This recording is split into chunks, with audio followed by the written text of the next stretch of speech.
99% of people are not willing to do what it takes.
To determine how we feel about ourselves.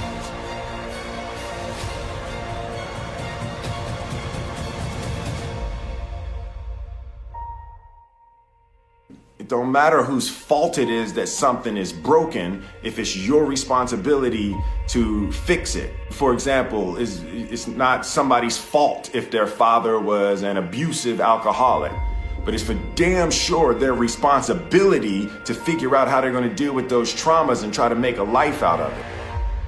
It's not your fault if your partner cheated and ruined your marriage, but it is for damn sure your responsibility to figure out how to take that pain and how to overcome that and build a happy life for yourself. Fault and responsibility do not go together. It sucks, but they don't. When something is somebody's fault, We want them to suffer. We want them punished. We want them to pay. We want it to be their responsibility to fix it. But that's not how it works, especially when it's your heart. Your heart, your life, your happiness is your responsibility and your responsibility alone. As long as we're pointing the finger and stuck in whose fault something is, we're jammed and trapped into victim mode. When you're in victim mode, you are stuck in suffering. The road to power is in taking responsibility. Your heart, your life, your happiness is your responsibility and your responsibility alone.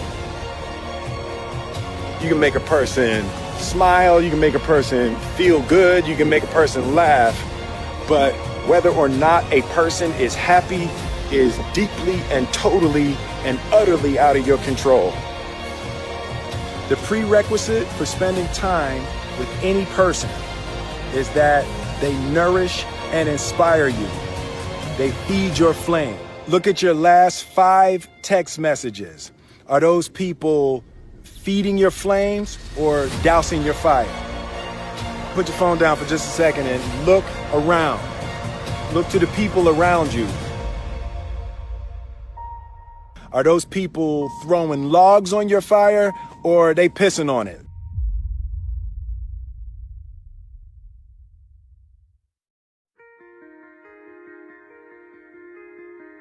I want my life, I want my work, my family, I want it to mean something. And it's like, if you are not making someone else's life better, then you're wasting your time.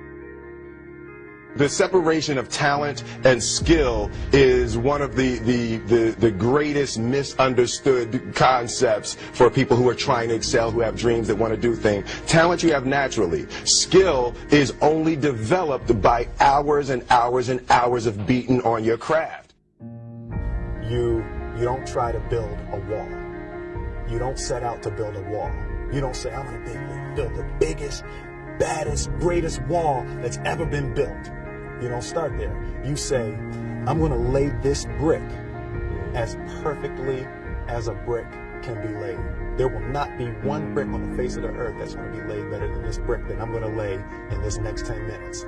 And you do that every single day. And soon you have a wall. And soon you have a wall.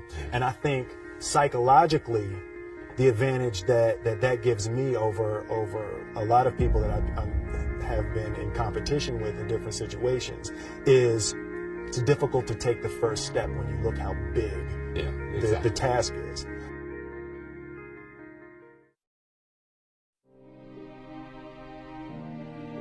The definition of who I am is very clear to me, and it also redefines who I want to be, in that I know for a fact that I'm stronger than I thought I was. You know, you can't help but ask yourself the question, what would I do if I was in Muhammad Ali's shoes? I'm motivated by fear. I hate being scared to do something. And I think what developed in my early days was the attitude that I started attacking things that I was scared of. Why were you scared in your bed the night before? What do you need that fear for?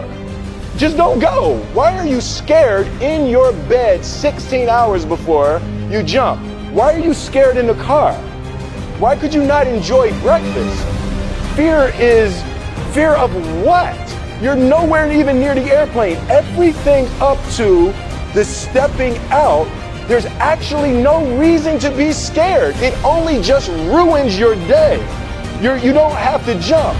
And then in that moment, all of a sudden, where you should be terrified is the most blissful experience of your life. And God placed the best things in life on the other side of terror.